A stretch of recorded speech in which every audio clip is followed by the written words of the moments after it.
আমার হচ্ছে ডায়াবেটিসের সমস্যা ছিল 9 বছর। হ্যাঁ। দিয়ে আমি চোখে সমস্যা এসেছিল, ডাক্তার আমাকে ইনসুলিনে আসার জন্য বলছিল।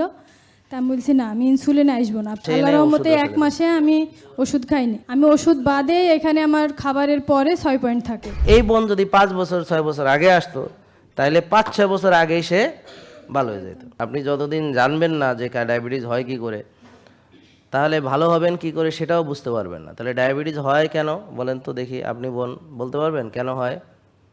ডায়াবেটিস হয় মূলত আমাদের বেশি খাবার খাওয়ার জন্য।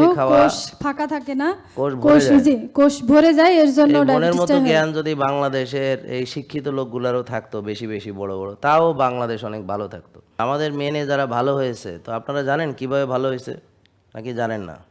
কে জানে? আপনি জানেন? দেখি বোন, আপনি একটু বলেন তো দেখি। তাহলে আপনার কি নাম আপনার? আসসালামু আলাইকুম, আমার নাম মোসাম্মদ হাসিনা খাতুন। হাসিনা খাতুন, জি বলেন।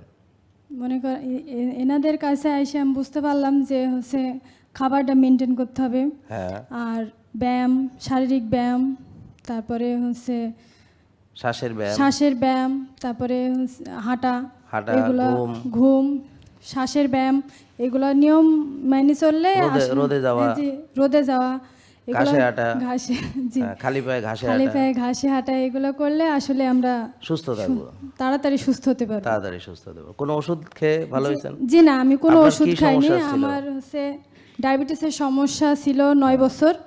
দিয়ে আমি চোখে সমস্যা এসেছিল, ডাক্তার আমাকে ইনসুলিনে আসার জন্য বলছিল। তা আমি বলছি না, আমি ইনসুলিনে আসবো না। আপনি যদি আমাকে ইনসুলিনে আসেও নাই, উনি ওষুধও ছেড়ে দিয়েছে। জি, ইনসুলিন তো আসেই নাই। আল্লাহর রহমতে 1 মাসে আমি ওষুধ খাইনি, আলহামদুলিল্লাহ। লাগেনি?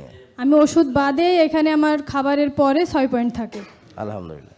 তো বলছিল যে 10-এর বেশি হলে ওষুধ খান নাকি? জি জি জি। তাহলে ওষুধ আর খাওয়া লাগছে না। মাশাআল্লাহ। বুঝতে পারছেন আপনারা? তো ডায়াবেটিস কার কার আছে আপনাদের? আর কার কার আছে? আচ্ছা, তাহলে যাদের ডায়াবেটিস আছে, আপনারা তো এতদিন চিকিৎসা করাইছেন, ডাক্তার চিকিৎসা করছে? জি, ডাক্তার চিকিৎসা করছে, ওষুধ লেখছে, ওষুধ খাই, কম থাকে। আর 6 বেলা খাওয়া। জি। বিশেষ করে এই যে বই আছে ডাক্তারদের, তো এখানে ডাক্তাররা আপনাদেরকে দেয় একটা বই, ডায়াবেটিস রোগীদের গাইড বই। এটা একটা বই, ঠিক আছে? তো এখানে তারা 6 বেলা চিনি খেতে লিখে দেয়, এখানে 6 বেলা চিনি খেতে লিখে দেয়, আর কিছু ওষুধ টষুধ দিয়ে দেয়। এবং এটা ফলো করে ভালো হয়েছে এরকম সারা পৃথিবী খুঁজলে একটা মানুষ পাবেন না। এবং তবুও আপনারা এই চিকিৎসায় নিতেছেন কেন? কারণ আপনারা জানেন না ডায়াবেটিস হয় কি করে। তো আপনি যতদিন জানবেন না যে ডায়াবেটিস হয় কি করে, তাহলে ভালো হবেন কি করে সেটাও বুঝতে পারবেন না। তাহলে ডায়াবেটিস হয় কেন বলেন তো দেখি, আপনি বলতে পারবেন কেন হয়? ডায়াবেটিস হয় মূলত আমাদের বেশি খাবার খাওয়ার জন্য। কোষ ফাঁকা থাকে না, কোষ ভরে যায়, এর জন্য মনের মতো ডায়াবেটিসটা হয়। জ্ঞান যদি বাংলাদেশের এই শিক্ষিত লোকগুলারও থাকতো বেশি বেশি বড় বড়, তাও বাংলাদেশ অনেক ভালো থাকতো। এরা শিক্ষা দীক্ষা লাভ করে বড় বড় ডাক্তার হয়েছে, কিন্তু ওর যে জ্ঞান আছে সেই জ্ঞানটাও নাই। সে নিজেই ডাক্তার, নিজেই রুগী, নিজেই ইনসুলিন মারে। আর হ্যাঁ, রুগীরও কয় আপনিও মারেন আমিও মারি, চলেন একসাথে মারি। ব্যাপারটা বুঝতে পারছেন? এইটুক জ্ঞান অনেক শিক্ষিত লোকজনের নাই, যারা এমনকি মন্ত্রী, মিনিস্টার, তারপর সচিব, আমলা, তারপরে উকিল, ব্যারিস্টার, বুঝতে পারছেন, বড় ব্যবসায়ী, এর যে জ্ঞানটা আছে সেটাও নাই। এই জন্যে উনি এখন সুস্থ হয়েছেন। তা এখন সুস্থ হইতে কি ডাক্তার আপনারে কি সুস্থ বানিয়ে দিছে, না আপনি নিজের চেষ্টা হয়েছেন বলেন তো? জি না, আমাকে শুধু পুষ্টিবিদ খাবারটা করে দিছে, যে খাবার কখন কি খাইতে হবে, আর হচ্ছে ডায়েট মেনটেন করতে হবে, ব্যায়ামটা করতে হবে। তারপরে আমি আল্লাহর রহমতে অর্গানিক খাবারগুলো খাওয়ার পর, মেনটেন করার পর সুস্থ হয়েছি, আলহামদুলিল্লাহ। বুঝছেন, এখানে কোনো ওষুধ দেওয়া হয় না। তো একদল লোক ওষুধ বিক্রি করে, আমাদের মনে করেন নাম, ছবি, ভিডিও ব্যবহার করে অনেক সময়। তো এরা হলো প্রতারক। এরা কি প্রতারক? তো প্রতারিত হয় কে? যে আমাদের ভিডিও দেখে না, নলেজ নাই, জ্ঞান অর্জন করে না, সেই প্রতারিত হয়। আর যারা আমাদের লাইভ দেখে, ভিডিও দেখে, আমাদের পেজের সাথে আছে, ওরা তো জানেই যে এখানে ওষুধ দিয়ে কেউ ভালো হয় নাই, সবাই ভালো হয়েছে নিয়ম মেনে। তাই এখানে আমি নিয়ম মেনে ভালো, ঠিক আছে? আর নিয়মগুলো কি কি? যে আমি বেশি খেয়ে, বারবার খেয়ে রুগী হয়েছি, আমি অল্প খাবো, ভালো খাবার খাবো, আর রোজা রাখবো, বারবার খাবো না। আর হচ্ছে আমি ব্যায়াম করি নাই, ব্যায়াম করব। এই বোন যদি 5 বছর 6 বছর আগে আসতো তাহলে 5-6 বছর আগেই সে ভালো হয়ে যেত। কিন্তু তারা ডাক্তাররা বলছে যে এইটাই চিকিৎসা। 6 বেলা চিনি খাও, তাহলে 6 বেলা চিনি খাইলে কি হবে? চিনি 6 বার আসবে। এখন ওর চিনি বেশি, আরও চিনি 6 বেলা খাও, এটা কি চিকিৎসা? এটা হলো রুগীরে মুরব্বা বানানো। যেমন ওর নার্ভের মুরব্বা বানাবে, কি করতে হবে? নার্ভ ড্যামেজ করতে হবে। কি করতে হবে? 6 বেলা চিনি খাওয়াবে, ওষুধ ইনসুলিন দিয়া চিনি কোষের মধ্যে ঢুকাবে, তারপরে ওর নার্ভের মধ্যে মুরব্বা হবে, তো নার্ভ ড্যামেজ হবে। বা কিডনির মুরব্বা হবে, কিডনি ড্যামেজ হবে। বা লিভারের মুরব্বা হবে, লিভার ড্যামেজ হবে। বা ব্রেনের মুরব্বা হবে, ভুলে যাবে, মনে থাকবে না, আর খালি ঝগড়া ফেসাদ করবে, কোনো টেনশন নিতে পারে না, কথা একটা কই দিলে সহ্য করতে পারে না।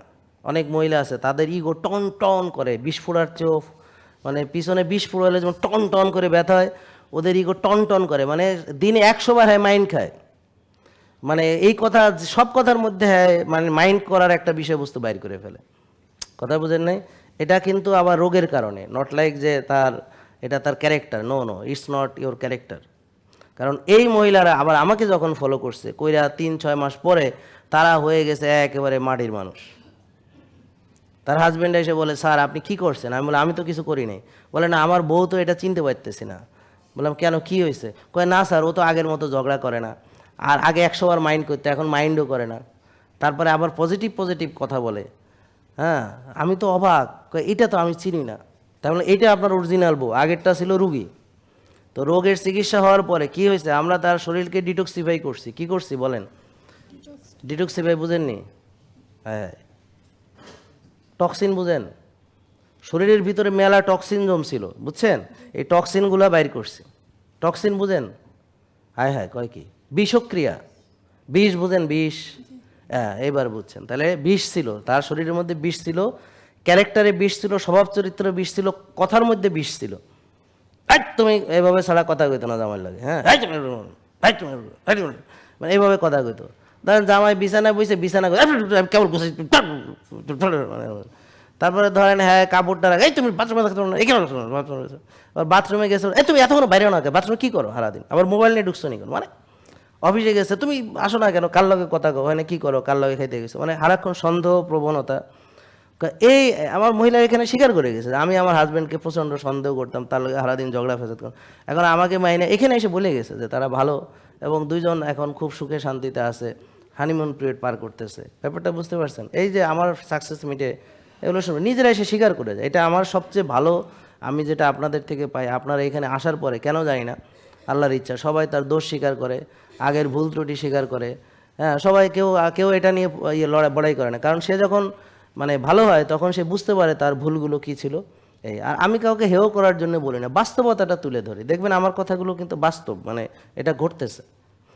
আমি তাদেরকে কি করি, ওই পেটে বাজে ব্যাকটেরিয়া সেগুলো পরিষ্কার করি, কফি এনামা করে ভালো দিয়ে এটা পরিষ্কার করি। আমরা কি করি, পেটের বাজে ব্যাকটেরিয়া দূর করি, খেয়াল করেন। তারপরে ওর যদি ইনসুলিন বেশি থাকে সেটা কমাই, কোষ ভরাট থাকলে সেটা খালি করি, টক্সিন জমা থাকলে সেটা ক্লিন করি, প্রদাহ থাকলে সেটা দূর করা হয়। তো এনার্জি ফিরে পায়, তখন সে অনেক কিছু নিতে পারে। এনার্জি না থাকলে সে একটা কথা নিতে পারে না, একটা প্রেশার নিতে পারে না, একটা চাপ নিতে পারে না, এবং যে কোনো একটা কিছু তার কাছে চাপ মনে হয়, সে টক্সিসিটি ফিল করে। ব্যাপারটা বুঝতে পারছেন? জেকে লাইফস্টাইল, ওষুধ মুক্ত সুস্থ জীবন।